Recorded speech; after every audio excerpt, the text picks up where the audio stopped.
I made this last time, beef braised short ribs, but how white people like to make it. And I decided I like eating it the white people way more than any other ways, which is honestly only 2 ways. I only had beef braised short ribs 2 other ways, but that's besides the point. The only thing is that short rib is expensive. Last time I spent $70 for 4 pounds of short rib. So I'm gonna try making it again, but I'm gonna use chuck roast because chuck roast is a cheaper cut of meat. I cut it into large pieces and just check out that marbling. Generously season this with salt and black peppercorn.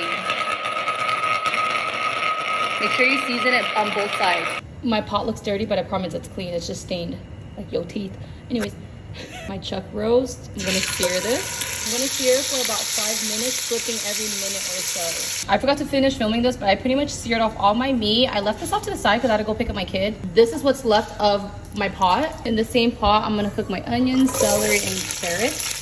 Cook this for 5 minutes and make sure you scrape off all the gunk at the bottom. 2 tablespoons of tomato paste. Cook this for 2 minutes. 2 cups of red wine.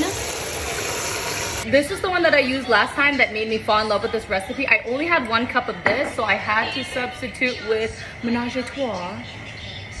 I think I said that right. Once this slightly reduces, we're gonna add 2 cups of beef broth. 2 to 3 sprigs of fresh thyme, but I don't have any, so we're gonna do what we do with the dehydrated one. About 1.5 tablespoons, and some bay leaves. Down and then mix this up. Once all of your ingredients are in here, turn off your heat. P.S. This is what I use to hold my iPhone up when I'm filming. Our chuck roast. Add it in here. This is the juices that came out of my beef. I'm gonna add it into this pot. Cover and bake at 360 for 2 hours. If you don't have a Dutch oven, you're gonna have to do everything on a skillet or pot and then transfer everything to a baking dish and then cover this with foil if your baking dish does not have a lid.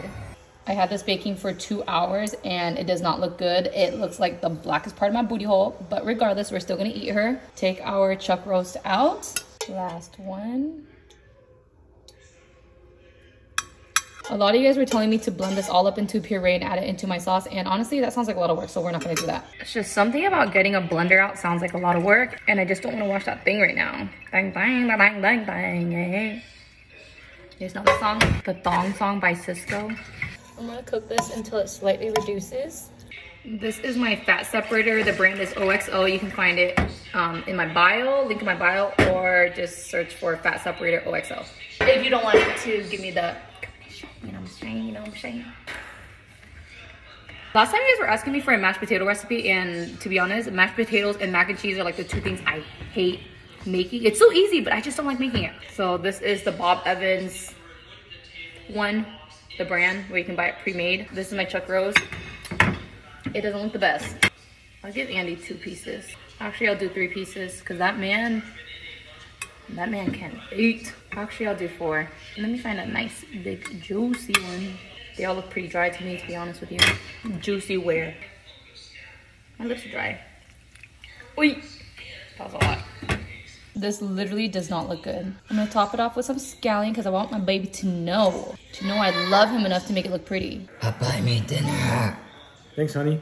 Here's your salad because you should get some greens in. Let's see if cheaping out is gonna be just as good as if we used a short rib.